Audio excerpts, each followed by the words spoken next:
Hello friends, आप देख रहे हैं जीके नाइट यूट्यूब चैनल। तो फ्रेंड्स, इस वीडियो में आपको मिलने वाले हैं पादप जगत के वर्गीकरण से संबंधित 50 महत्वपूर्ण प्रश्न जो व्याख्या सहित होंगे। तो वीडियो को अंत तक जरूर देखें। अच्छी लगे लाइक और शेयर, चैनल को सब्सक्राइब आप जरूर कर लें। सो फ्रेंड्स, पहला क्वेश्चन है, निम्नलिखित में से किसे वर्गी का पितामह कहा जाता है। इस क्वेश्चन का सही आंसर हो जाएगा लीनियस। देखिए, लीनियस एक स्वीडिश थे और इनका जन्म हुआ था 1707 में और मृत्यु हुई थी 1778 ईस्वी में। और यह एक वनस्पति शास्त्री, चिकित्सक और जीव विज्ञानी थे जिन्होंने द्विपद नामकरण की आधुनिक अवधारणा की नींव रखी थी और इन्हें आधुनिक वर्गीकी के पितामह के रूप में जाना जाता है। ठीक है, तो लीनियस सही आंसर हो जाएगा। नेक्स्ट क्वेश्चन है, द्विनाम पद्धति के प्रतिपादक हैं। तो सही आंसर हो जाएगा लीनियस। ऑप्शन ए सही आंसर हो जाएगा लीनियस। और इनके जन्म के बारे में मैंने आपको बता दिया, 1707 में इनका जन्म हुआ था और 1778 में इनकी मृत्यु हुई थी। एक स्वीडिश थे।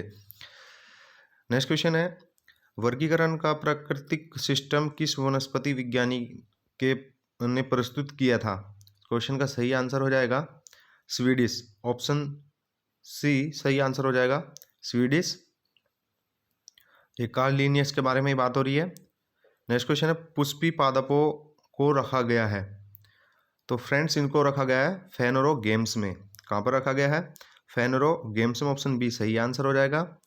फेनोरो गेम्स के भ्रूण बीज के भीतर होता है। इसमें पूर्ण रूप से विभेदित प्रजनन ऊतक उपस्थिति में होता है। नेक्स्ट क्वेश्चन है, अपुष्पी पादपों को रखा गया है। तो इस क्वेश्चन का सही आंसर हो जाएगा क्रिप्टो गेम्स में। पुष्पी पादपों को रखा गया है कहाँ पर? फेनोरो गेम्स में। और अपुष्पी पादपों को रखा गया है क्रिप्टो गेम्स में। आपको बता दें, जिनमें जो ये क्रिप्टो गेम्स हैं, ये अपुष्पी पादप हैं। इनमें प्रजनन बीजाणुओं की सहायता से होता है। और ग्रीक भाषा में क्रिप्टोज का अर्थ गुप्त तथा गेमीन का अर्थ विवाह करना है। अर्थात क्रिप्टो गेम्स पादपों में बीज उत्पन्न नहीं होता। नेक्स्ट क्वेश्चन है, वर्गीकरण की आधारीय इकाई है। इस क्वेश्चन का सही आंसर हो जाएगा स्पेसीज। ऑप्शन सी सही आंसर हो जाएगा स्पेसीज। आपको बता दें, 1859 में एक प्रकाशित पुस्तक थी चार्ल्स डार्विन की, on the origin of species. ठीक है, हिंदी अनुवाद इसमें प्रजातियों की उत्पत्ति पर ये जो है लिखी गई थी। एक मौलिक वैज्ञानिक साहित्य और क्रम विकास संबंधी जीव विज्ञान की नींव के रूप में इसको माना जाता है। और 1872 के छठे संस्करण का नाम छोटा करके द ओरिजिन ऑफ स्पीसीज कर दिया गया था। ठीक है, नेक्स्ट क्वेश्चन है, हाइड्रोफाइटस होते हैं। देखिए, हाइड्रोफाइटस जो होते हैं ये होते हैं जलीय पौधे। सही आंसर ऑप्शन बी हो जाएगा जलीय पौधे, या इनको जलोद्भिद भी बोलते हैं। हाइड्रोफाइटस जो जलीय पर्यावरण में रहने और विकसित होने के लिए अनुकूलित होते हैं। नेक्स्ट क्वेश्चन है, द्विनाम पद्धति का अभिप्राय है पौधों के नाम को दो शब्दों में लिखना जो बोलते हैं उनके। तो इनको बोला जाता है वंश एवं जाति। सही आंसर हो जाएगा ऑप्शन ए वंश एवं जाति या वंश और जाति। आपको बता दें, द्विनाम पद्धति का जो नामकरण किया था ये किया था वैज्ञानिक लीनियस ने। और इनके अनुसार नाम के दो अंग होते हैं जो क्रम से जीव के वंश यानी जीनस और जाति जिसको हम स्पीसीज बोलते हैं। ठीक है, नेक्स्ट क्वेश्चन है, जिन पौधों पर बीज बनते हैं किंतु पुष्प नहीं लगते कहलाते हैं। तो उनको बोलते हैं अनावर्त बीज। क्या बोलते हैं? अनावर्त बीज। तो सही आंसर ऑप्शन बी हो जाएगा। अनावर्त बीज ही बोल दो या वितरित बीज बोल दो या जिम्नोस्पर्म। ठीक है, नग्न बीज भी इनको बोलते हैं। इन ऐसे पौधों और वृक्षों को कहा जाता है जिनमें बीज फूलों में पनपने और फलों में बंद होने की बजाय छोटी टहनियाँ या शंखों में खुली यानी नग्न अवस्था में होते हैं। तो उनको ही अनावर्त बीज बोलते हैं। नेक्स्ट क्वेश्चन है, जीवाणु की खोज किसने की थी। देखिए, जीवाणु की खोज की थी ल्यूवेनहाक ने। सही आंसर ऑप्शन डी हो जाएगा ल्यूवेनहाक। आपको बता दें, 1682 में देखा गया था। ये जीवाणु जो देखा गया था ये 1682 में देखा गया था। किसके द्वारा? ल्यूवेनहाक के द्वारा। और इन्होंने अपनी बनाई हुई सूक्ष्मदर्शी से दांत के खुरचन में इन जीवाणुओं को देखा था, जो बहुत ही छोटे और सूक्ष्म थे। इसी कारण इन्हें जीवाणु विज्ञान का पितामह कहा जाता है। और एरेनबर्ग ने 1829 में जीवाणु नाम दिया था। ठीक है, ये जीवाणु नाम किसने दिया था? एरेनबर्ग ने दिया था 1829 में। ठीक है, नाम जो इसकी खोज की थी 1682 में, ये की थी ल्यूबेनहॉक ने। नेक्स्ट क्वेश्चन है, जीवाणुओं से संबंधित निम्न कथनों में से कौन सही है? सो फ्रेंड्स, क्वेश्चन का सही आंसर हो जाएगा ऑप्शन सी, अधिकांश जीवाणु विविध पोषी होते हैं किंतु कुछ स्वपोषी होते हैं। तो ऑप्शन सी इस क्वेश्चन का सही आंसर हो जाएगा। नेक्स्ट क्वेश्चन है, जीवाणुओं को पौधे माना गया है क्योंकि? क्वेश्चन का सही आंसर हो जाएगा, इनमें कठोर कोशिका भित्ति होती है। ऑप्शन बी इस क्वेश्चन का सही आंसर हो जाएगा, क्योंकि इनमें कठोर कोशिका भित्ति होती है। नेक्स्ट क्वेश्चन है, जीवाणु कोशिकाओं में नहीं होता है। सो फ्रेंड्स, क्वेश्चन का सही आंसर हो जाएगा सूत्रकणिका। ऑप्शन डी इस क्वेश्चन का सही आंसर हो जाएगा सूत्रकणिका। जीवाणु कोशिका में सूत्रकणिका अनुपस्थित होती है। जीवाणु कोशिका में डीएनए, आरएनए, प्रोटीन तथा फास्फोलिपिड आदि पाए जाते हैं। जीवाणु कोशिका में क्या पाया जाता है? डीएनए, आरएनए, प्रोटीन तथा फास्फोलिपिड, ये आदि जीवाणु कोशिका में पाया जाता है। जीवाणु कोशिका में सूत्रकणिका अनुपस्थित नहीं होती है। नेक्स्ट क्वेश्चन की ओर चलते हैं। नेक्स्ट क्वेश्चन है, जीवाणुओं की साधारण आकृति क्या होती है? देखिए, जीवाणु की साधारण आकृति होती है छड़ रूपी। ऑप्शन ए इस क्वेश्चन का सही आंसर हो जाएगा। जीवाणु एक कोशिकीय जीव है और इसका आकार कुछ मिलीमीटर तक होता है और इनकी आकृति गोल या मुक्त चक्राकार से लेकर छड़ आदि आकार की हो सकती है। तो सही आंसर छड़ रूपी होगा। नेक्स्ट क्वेश्चन है, जो जीवाणु आकार में सबसे छोटे होते हैं कहलाते हैं? देखिए, जो जीवाणु सबसे आकार में सबसे छोटे होते हैं वो कहलाते हैं गोलाणु। ऑप्शन ए क्वेश्चन का सही आंसर हो जाएगा, गोलाणु। एक गोल जीवाणु कहलाता है। देखिए, एक गोल जीवाणु क्या कहलाता है? कोकस। एक गोल जीवाणु कहलाता है कोकस। ऑप्शन सी इस क्वेश्चन का सही आंसर हो जाएगा। नेक्स्ट क्वेश्चन है, एक सर्पिल जीवाणु को कहते हैं स्पाइरिलम। क्या कहते हैं? स्पाइरिलम। ऑप्शन डी इस क्वेश्चन का सही आंसर हो जाएगा, स्पाइरिलम। नेक्स्ट क्वेश्चन की ओर चलते हैं। क्वेश्चन है, वास्तविक केंद्रक किसमें अनुपस्थित होता है? देखिए, वास्तविक केंद्रक जो अनुपस्थित होता है वो जीवाणु में होता है। सही आंसर ऑप्शन सी हो जाएगा, जीवाणु। वास्तविक केंद्रक जीवाणु में अनुपस्थित होता है। जीवाणु एक एकोष्कीय जीव होता है, इसका आकार कुछ मिलीमीटर तक होता है। ठीक है। नेक्स्ट क्वेश्चन है, निम्नलिखित में से कौन सर्वाधिक संख्या में पाए जाते हैं? देखिए, सर्वाधिक संख्या में जो पाए जाते हैं वो जीवाणु पाए जाते हैं। सही आंसर ऑप्शन सी हो जाएगा, जीवाणु। ठीक है, ऑप्शन सी सही आंसर होगा। और इनकी आकृति के बारे में मैं आपको बता चुका हूँ, छड़ रूपी होते हैं और जीवाणुओं का अध्ययन बैक्टीरियोलॉजी के अंतर्गत किया जाता है। ठीक है, जीवाणु का अध्ययन क्या में किया जाता है? बैक्टीरियोलॉजी में किया जाता है। और जो सूक्ष्म जीवी की एक शाखा है। मानव शरीर में जितनी भी मानव कोशिकाएं हैं उसकी लगभग 10 गुना संख्या तो जीवाणु कोश की होती है। ठीक है। नेक्स्ट क्वेश्चन की ओर चलते हैं। बैक्टीरिया में पाए जाने वाला प्रकाश संश्लेषी आशय कहलाता है। तो ये कहलाता है वर्णिक लवक। वर्णिक लवक कहलाता है। ऑप्शन सी सही आंसर हो जाएगा। नेक्स्ट क्वेश्चन की ओर चलते हैं। नेक्स्ट क्वेश्चन आपका पाश्चर प्रसिद्ध है। देखिए, पाश्चर प्रसिद्ध है, ये किस लिए प्रसिद्ध है? इन्होंने दिया था रोगों की चरम थ्योरी। क्या दी थी? रोगों की चरम थ्योरी दी थी, इसलिए पाश्चर प्रसिद्ध है। तो सही आंसर ऑप्शन सी हो जाएगा। लुई पाश्चर के नाम से हम इनको जानते हैं। ये एक फ्रांसीसी वैज्ञानिक थे और जिनके रोगाणुओं पर काम ने दुनिया भर के लाखों लोगों के जीवन को बचाया है। इन्होंने भोजन और पेय पदार्थ पर बैक्टीरिया के प्रभाव को कम करने की एक विधि विकसित की थी और जिसे हम पास्चुराइजेशन कहते हैं। ठीक है। नेक्स्ट क्वेश्चन है, निम्न में सबसे छोटा जीव है। देखिए, निम्न में सबसे छोटा जीव होता है माइकोप्लाज्मा। क्या होता है? माइकोप्लाज्मा होता है सबसे छोटा जीव। ऑप्शन सी सही आंसर हो जाएगा। निम्न में यहाँ पर बात की जा रही है। छोटे आकार के प्लाज्मा को माइकोप्लाज्मा कहते हैं, जिसका आकार 10 मिलीमीटर के आसपास होता है। माइकोप्लाज्मा को विभिन्न तापमान दाब पर उत्पन्न किया जा सकता है और यह तापीय या अतापीय प्लाज्मा हो सकता है।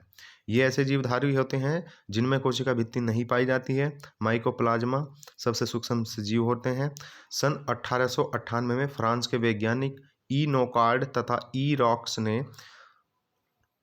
फ्लूरोनीमिया से पीड़ित पशु के पार्श्वतरल में इस जीव की खोज की और सूक्ष्म जीवों को प्लूरोन्यूमियो लाइक ऑर्गेनिज्म कहा जाता है।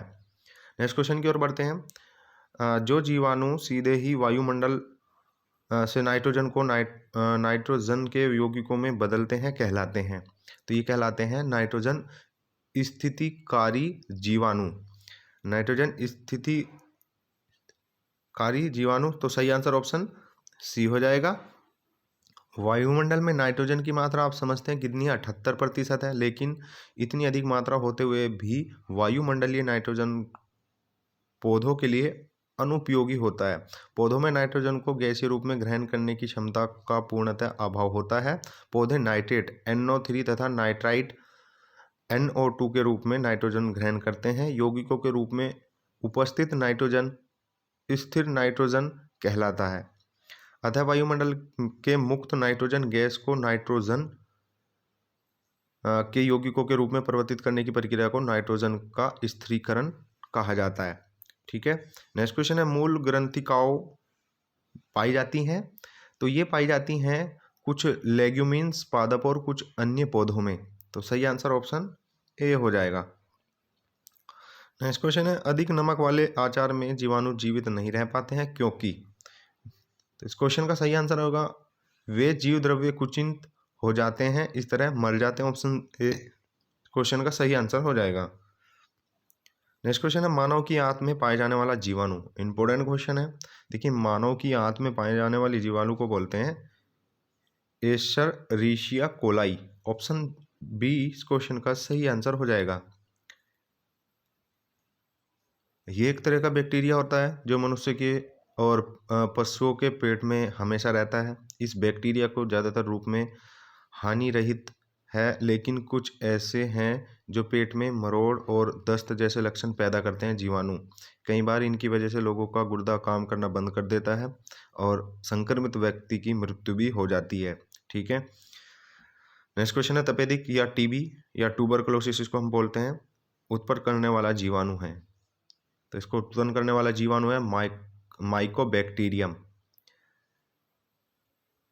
माइक्रोबैक्टीरियम, इसके बारे में आपको बताते हैं। ये एक एक्टिनोबैक्टीरिया का एक जीवाणु वैज्ञानिक वंश है जो माइकोबैक्टीरियम कुल का एकमात्र सदस्य है। इस वंश में 190 से अधिक ज्ञात जातियां सम्मिलित हैं।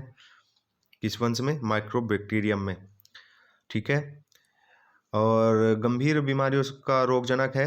मसलन मानव में तपेदिक और कोढ़ करने वाले बैक्टीरिया इसी वंश के सदस्य हैं। जो कोढ़ रोग होता है इसी वंश के जो है बैक्टीरिया के कारण कोढ़ एक रोग होता है, वो भी हो जाता है। नेक्स्ट क्वेश्चन है, भोजन की विषवक्ता उत्पन्न होती है। क्वेश्चन का सही आंसर हो जाएगा क्लोस्ट्रीडियम बेटुलम के द्वारा। ऑप्शन बी सही आंसर होगा। एंटीबायोटिक्स अधिकांशतः प्राप्त होते हैं, तो ये प्राप्त होते हैं जीवाणुओं से। सही आंसर ऑप्शन सी हो जाएगा, जीवाणु। नेक्स्ट क्वेश्चन की ओर चलते हैं। यदि एक जीवाणु कोशिका प्रति 20 मिनट में विभाजित होता है तो 2 घंटे में कितने जीवाणु बनेंगे? सो फ्रेंड्स, क्वेश्चन 30 है। यदि एक जीवाणु कोशिका प्रति 20 मिनट में विभाजित होता है तो 2 घंटे में कितने जीवाणु बनेंगे? सही आंसर हो जाएगा 64 जीवाणु बनेंगे। जीवाणु अलैंगिक प्रजनन करते हैं। वे विखंडन द्वारा 2 भागों में विभाजित होते हैं और जिसमें कि जनक कोशिका DNA का कॉपी करके फैल जाते हैं और बाद में बीच में विखंडन द्वारा 2 भागों में विभाजित हो जाते हैं। विभाजन के बाद पुत्री कोशिका और जनन कोशिका दोनों का DNA समान होता है। नेक्स्ट क्वेश्चन की ओर चलते हैं। नेक्स्ट क्वेश्चन है, नाइट्रोजन यौगीकरण में निम्नलिखित में से कौन सी फसल सहायक है? क्वेश्चन का सही आंसर हो जाएगा फली। ऑप्शन सी सही आंसर होगा फली। देखिए, नाइट्रोजन यौगीकरण उस प्रक्रिया को कहते हैं जिसके द्वारा पृथ्वी के वायुमंडल की nitrogen N2, ammonia NH4 plus और जीवों के लिए लाभदायक अन्य जीवाणुओं में परिवर्तित की जाती है। वायुमंडलीय नाइट्रोजन या आणविक नाइट्रोजन अपेक्षाकृत निष्क्रिय पदार्थ हैं जो यह नए यौगिकों के निर्माण के लिए अन्य रसायनों के साथ आसानी से प्रतिक्रिया नहीं करता है। ठीक है, नेक्स्ट क्वेश्चन है, नाइट्रोजन स्थिरीकरण में लेगी हीमोग्लोबिन का क्या कार्य है? तो इसका कार्य ऑक्सीजन का अवशोषण करना। क्या करना? ऑक्सीजन का अवशोषण करना। ऑप्शन ए इस क्वेश्चन का सही आंसर हो जाएगा। और क्वेश्चन है, चाय की पत्तियों के क्यूरिंग में किसका उपयोग होता है? देखिए, इसमें उपयोग होता है तपेदिक का।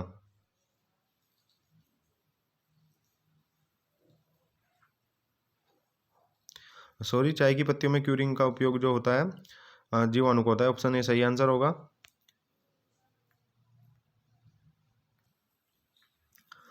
क्वेश्चन है 34, मृदा में धान की पैदावार बढ़ाने वाला मुक्तजीवी जीवाणु कौन सा है? क्वेश्चन का सही आंसर हो जाएगा एनाबीना। एनाबीना सही आंसर ऑप्शन डी हो जाएगा। आपको बता दें, एनाबीना नामक जलीय टेरोडोफाइटस की पत्तियां अतः जीवों के रूप में पाया जाता है। यह BGA वायुमंडलीय नाइट्रोजन को स्थिर कर सकता है तथा नाइट्रोजनी पदार्थों को उत्सर्जित करके एजोला पौधे को उपलब्ध कराता है। और एक अनुमान के अनुसार धान की खेती में यूरिया अथवा नाइट्रोजन की आपूर्ति इन जीवाणुओं से हो जाती है। किनसे? एनाबीना से। तो सही आंसर ऑप्शन डी हो जाएगा।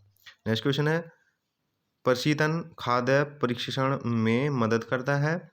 क्वेश्चन का सही आंसर हो जाएगा जैव रासायनिक अभिक्रियाओं की दर को कम कर। ऑप्शन बी इस क्वेश्चन का सही आंसर हो जाएगा। प्रशीतन है खाद्य परीक्षण खाद को उपचारित करने और संभालने की एक ऐसी प्रक्रिया है जिसमें उसके खराब होने, गुणवत्ता, पौष्टिक मूल्य में कमी की प्रक्रिया को रोकता है, बहुत ही कम कर देता है, जो सूक्ष्म जीवाणुओं द्वारा होती या तेज कर देती है। नेक्स्ट क्वेश्चन की ओर बढ़ते हैं। नेक्स्ट क्वेश्चन है, दही जमाने में निम्नलिखित में से किस सूक्ष्म जीव का प्रयोग किया जाता है? ये इंपॉर्टेंट क्वेश्चन है। तो लैक्टोबैसिल्स का। किसका? लैक्टोबैसिल्स का प्रयोग होता है दही जमाने में। लैक्टोबैसिल्स एक जीवाणु होता है जो स्त्रियों की योनि में तथा मानवों के आहार नाल में पाया जाता है। इसका आकार रोड जैसा होता है और इसके अलावा यह जीवाणु दूध में दही बनाने में भी सहायक होता है। ठीक है, लैक्टोबैसिल्स योनि में भी पाया जाता है और मनुष्य के आहार नाल में भी। नेक्स्ट क्वेश्चन है, निम्नलिखित में से किसके द्वारा दूध खट्टा होता है? देखिए, दूध जो खट्टा होता है वो बैक्टीरिया के द्वारा होता है।